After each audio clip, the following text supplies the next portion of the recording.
This is an updated version of how to conquer your first day of school. So I'm going to tell you how to conquer your first day of school, specifically middle school. We're wasting time.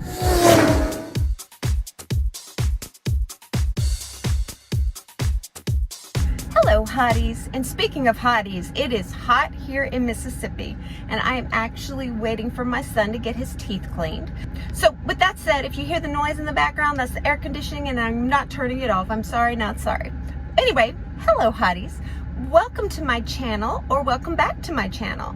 If you do not know me, or if this is your first time here, hello, I'm Allie Mack and I'm currently a 7th grade math teacher. I am about to start my 14th year of being a teacher, and I have probably made every mistake you could possibly make as far as being a teacher goes. So I figured I would offer my wisdom, and I have offered it before, but this is more of an updated version of how to conquer your first day of school. Now, while you're here anyway. See that little subscribe button down there? Will you please click it? It helps me out a lot. I'm going to tell you what I do my first day of school to ensure that the rest of the school year is a success. So, ready when you are. Now, the video that I made 4 years ago with the similar name is pretty much exactly what I do nowadays. This one is just kind of a review and a slightly updated version of that one. I'm going to put it in the description box below because I do give more information on the books that I have read and things like that, resources I have used in order to set myself up for success. I'm gonna put that in the description box, so yeah. Now, keep in mind, before your first day of school, you have a whole lot to do to prepare before that big day. So before the students arrive, make sure your room is clean and neat and it is organized in a way that makes sense to you and how you plan on teaching. I always suggest writing your lesson plans at least for a few weeks prior to that first day. That way you know which procedures and routines you need in place. So the way my room is set up, I've changed it from 5 rows to 4 to start the first day, and I have it where the students walk in and turn to their right and kind of make a loop to the front and down to the row they're sitting in. I've heard that the group coming up is kind of rambunctious, so I'm going to be rambunctious. Hey, that could be a new word. Rambunctious and ambitious. I'm going in a little bit stricter and stronger than I normally would. But make sure you know what your procedures are and your room is set up according to your own style.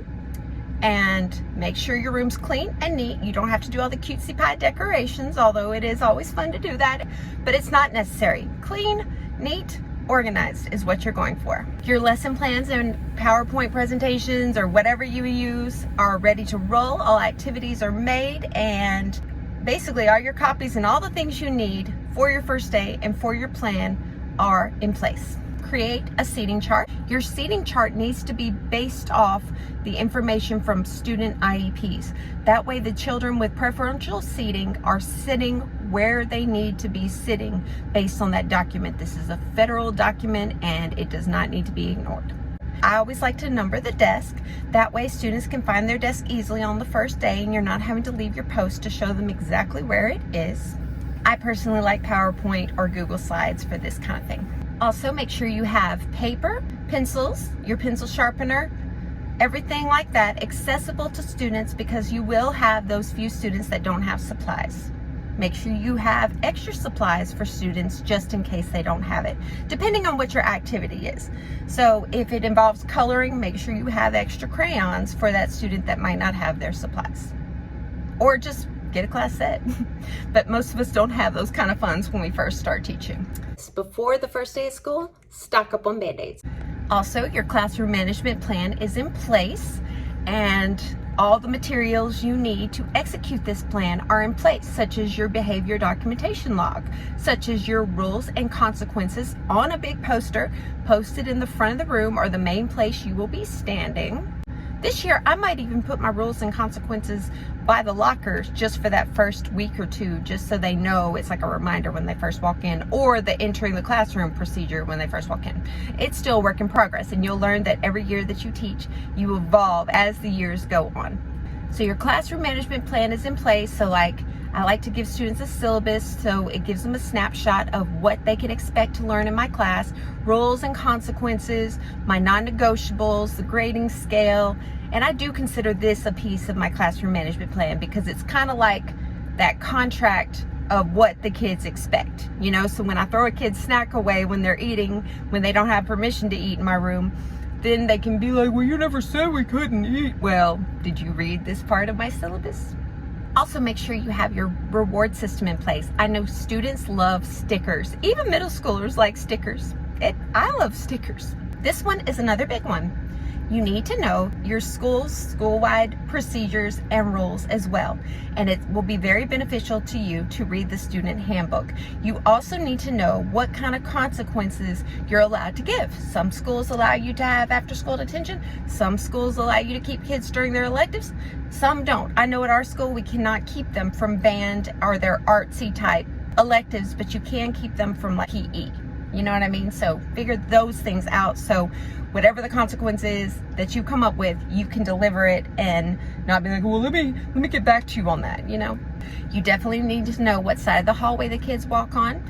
You need to know the lunchroom procedures, how the kids enter the cafeteria. Are there assigned tables? Do they sit anywhere? You need to know all those things.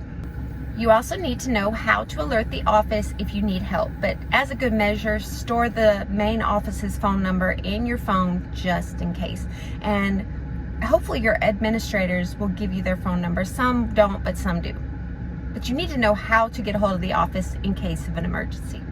Make sure your seating chart is printed out so you can write on it. You'll need it for later. Not only do you need to know your school-wide procedures, you need to know your procedures. How are the kids going to enter the classroom? How are they going to leave the classroom? How are they going to turn in papers? Are they allowed to talk? Are they not allowed to talk? When's the appropriate time to ask questions? When's the appropriate time to ask to go to the bathroom? Do y'all have set bathroom breaks? You need to know your own classroom procedures so you can follow them and model them, and y'all can practice them when needed. Next, the fun part, or at least I think this is the fun part. Pick out your first day of school outfit. So your outfit needs to be something that tells about your personality and professional. You do not want to look identical to your students. When a student walks in, they should be able to tell who is in charge of that classroom, which is you. So before your big day starts, you should have 2 goals in mind. 1, learn as many names as possible. And also, while you're learning their names, make sure that you make as many connections as possible. Because in order to have a successful school year, you need to build positive relationships with your students. You're adding positive deposits into their emotional bank account, so that way later you can correct them when needed. Your second goal of the first school day is no negative interactions. Your goal should not be to execute any consequences unless something major happens, like a kid curses out another kid or a fight breaks out. But in my 13 years of teaching, I've never had these happen. Knock on wood. I don't have any. Oh well, hopefully it won't happen this year. But your goal is not to give out any consequences. You're more redirecting, reteaching them what to do on this day. Okay, so try not to give out any consequences. You're more or less redirecting and teaching them, okay? Those are your goals. Learn their names and make as many connections with these children as possible. And then you are going to not have any negative interactions with these students. You want it to be positive. You want them to leave feeling good about the school and you. Okay, so now you've done all that prep work and the big day is here. It is the first day of school. You're ready to start making it a success. You're ready to conquer this first day. Before class officially starts, you are standing outside your door where you can see everything going on inside your classroom. You are going to have a clipboard with your seating chart, and you're going to have the basket with all the activities you want them to complete for this day. Make sure your activities are more like an about you thing, maybe math, vocabulary, word search. It needs to be something that they can complete independently and it's not a terribly boring assignment. Something that'll keep them focused so you don't have to stop and help them figure things out. You know what I mean? Because you're gonna have to keep up with a lot of housekeeping type things. You greet them at the door, you introduce yourself, they introduce themselves. I usually check their name off of the seating chart, implying that they're there. I tell them exactly where to sit, and I tell them to work on the assignment quietly. And I repeat this until the beginning of the first class officially starts. If there's not a line coming into your door, I would use this time to make small talk. Remember, you're trying to make as many connections as you possibly can to start building those relationships. Once the school day officially begins, you move on in your classroom, and the students are going to continue to work on the assignment you gave them. So instead of doing the roll call where I butcher their names in front of everybody and everybody laughs at them, I don't do that anymore. I've had kids hate me the entire school year because I butchered their name on the first day. After I've taken attendance, I go and visit each child, and I ask them how to pronounce their name, or if they have another name they prefer to go by. I even make sound boxes if necessary, and I ask them how they are getting home. Car rider, walker, or bus rider, and I write this on my seating chart. This is also a good time to figure out what kids don't know how they're getting home. I talk with all kids, make small talk, and this is done in private, so if I mispronounce their name, they can correct me privately and they're not as hostile. And I also remind them to correct me every single time because I don't want to mispronounce their name. Their name is important, it's who they are. Now, after I have gone around and figured out how everybody is getting home, I then follow the procedure on what to do. The kid does not know how they're getting home, and so in my school's case, we would email that contact person. This whole process should not take more than 15 minutes, and in the meantime, they're still working on that morning assignment. So this is the part where I introduce myself.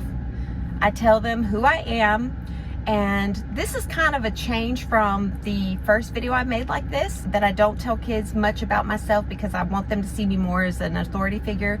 So this is wrong. You want them to see you as a person, and you want them to see something about you that they connect with. So the more you talk about yourself, the more you will find that you and your kids have stuff in common. So talk about yourself as much as you'd like. Tell them about yourself, but just don't be too personal, right? Don't do the too much information thing. I always start with, I have 2 jobs at this school. 1, keep you safe, and the second is to teach you math. This coming up school year, I'm going to tell them I have 3 jobs. 1, keep you safe. 2, teach you math. And 3, teach you how to be a successful student. And I might even throw in there, my job is not, like, I am not a babysitter and I am not a referee or a maid. So clean up after yourself. I'm not going to referee any fights. I don't break up fights. And you're here to learn. I'm here to teach you. After you introduce yourself, it is important for you to go ahead and explain your classroom rules and the consequences for breaking the rules. And then they've probably been sitting a little bit, so it's probably a good idea for an icebreaker activity. You can Google all kinds of icebreaker activities. After the icebreaker activity, I explain my procedures for entering and exiting the classroom. I explain procedures for handing in papers, getting up, bathroom, anything that the kid is going to need to know about that day or the following day. I try not to overwhelm them with everything all at once. I found it's better to give them the procedures and practice the procedures as they come about. And as you're going through all this, make note of the students that really stood out in an exceptional, awesome way, and make sure that you document the ones that could possibly be a handful later. It is probably a good idea for you to have a team building activity at the end of the class period. Your rules and consequences and exiting the classroom. You can use your seating chart to call on students to help you review this, so that way you're practicing learning their names and you're getting them involved in the review process. As you are directing them for exiting the classroom procedure, give them praise and critique them if needed. Then you get to do this whole thing over, starting with the greeting the students at your door, all the way until you critique and praise the students leaving with the exiting the classroom procedure, all over again for as many classes as you have. During your planning time, I would go ahead and write a reflection on each class and any observations you noticed, no matter how big or how small, because I know a lot happens that first day and sometimes we do not remember everything. Also, follow up with how the kids that didn't know how they were getting home are getting home. Now, if you are lucky enough to take students to lunch, you're going to need to tell them the procedures for transitions to the cafeteria, what is expected in the cafeteria, are they allowed to get back up and get more stuff, are they not? Explain the procedures, describe the table, anything they need to know before you leave the room to the kids you're taking to lunch. Before y'all leave to go to the cafeteria, make sure kids have their lunch box, lunch money, anything they need for lunch, because you're going to tell them they cannot go back to the classroom. So now it is time. I know that this year I'm going to create lunch detention necklaces. So if a kid is breaking a procedure or a rule on the way to lunch, I can give them a necklace. Now, I don't plan on passing those out today, because remember, today is all about reteaching. So you're going to follow your exiting the classroom strategy, figure out what you want your procedures to be. Like, how far away do you want your students to stand between each other? Where do they keep their hands when they're walking in line? How fast? Anything you can think of. What to do if they see their former teacher? Because you know they always like to break line and give them a hug. I get that. So think of all those things and tell them exactly what you want them to do before they're out in the hallway ready to walk to lunch. Now, as you're walking to lunch, if anyone breaks one of the procedures or one of the standards for walking to the cafeteria, stop the line and review which part was being broken. Then you're going to start back up again and then stop again. You might stop 20 times. You might want to leave a little bit early, but I have found the first day of school, kids won't break the procedure to going to the cafeteria, but there's a first time for everything, right? And then whenever you get to the cafeteria, if there was any kid that you noticed were really struggling with the procedure and how to walk in the line, that's when you go talk to them quietly and privately and explain the expectation to them, not to embarrass them, just more like I'm trying to help you so you can get this, you know? Also, if you have to stop a bunch of times on the way to lunch and another class gets behind you, it is okay to tell that other class they can go around you. No big deal. It's fine. I also recommend eating with your class. Some schools require it and some do not. I recommend you sit and eat with your class. That way you get to know a little bit about them. Remember, your goal is to learn as many names, no negative interactions, and to build relationships and make connections. What better way than to eat lunch together? And when it's time to go back to class, follow the same procedure. Stop a million times if you have to. Now, once you're in your 7th period and you've figured out how the kids are getting home, I go ahead and write this on my board. I will write all my car riders' names under car riders. I'll write all my walkers under walkers, and I will even separate kids by the buses, because at our school, kids will try to sneak out when it's not their turn to be leaving the room. So that's just personally what I do, but you follow whatever the procedure is for students getting home that your school uses. I demand students to stay seated until their transportation is called over the intercom, because that's how they do it at our school. And it's best if you give them something to do. Maybe let them write a letter to a former teacher, a letter to a friend, a letter to themselves, their future selves, on how they are going to kick so much butt and set their future self up for success. But give them something to do while they wait, because they will get antsy waiting there getting ready to go. Now, once the kids leave, you made it. You survived your first day of school. Whoop, whoop, whoop.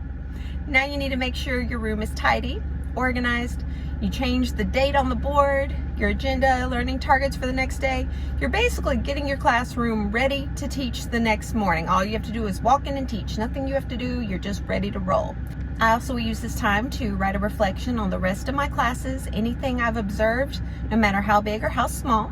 And then I make my phone calls. I call all the parents of the kids that stood out, and I also call the parents of the kids that I think might be a handful later.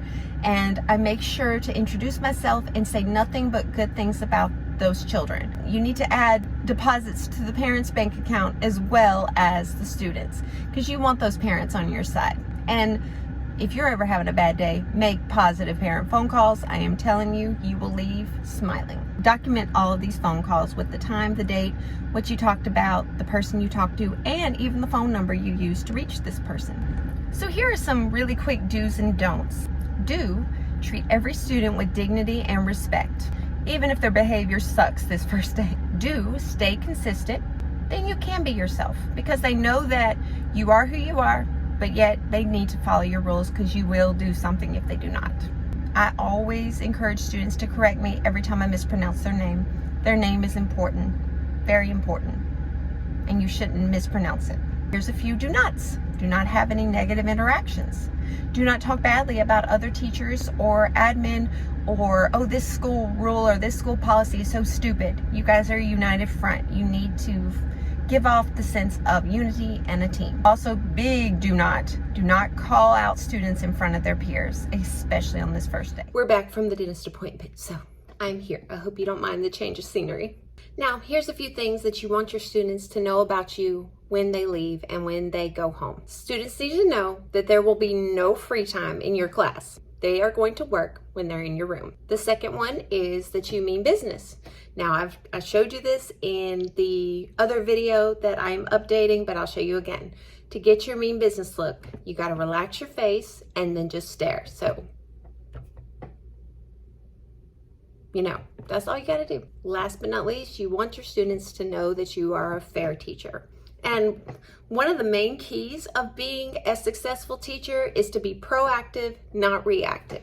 I hope you guys found this video helpful. Please check out the first video I made 4 years ago. Most of it is still pretty much what I do today, just with a couple of changes.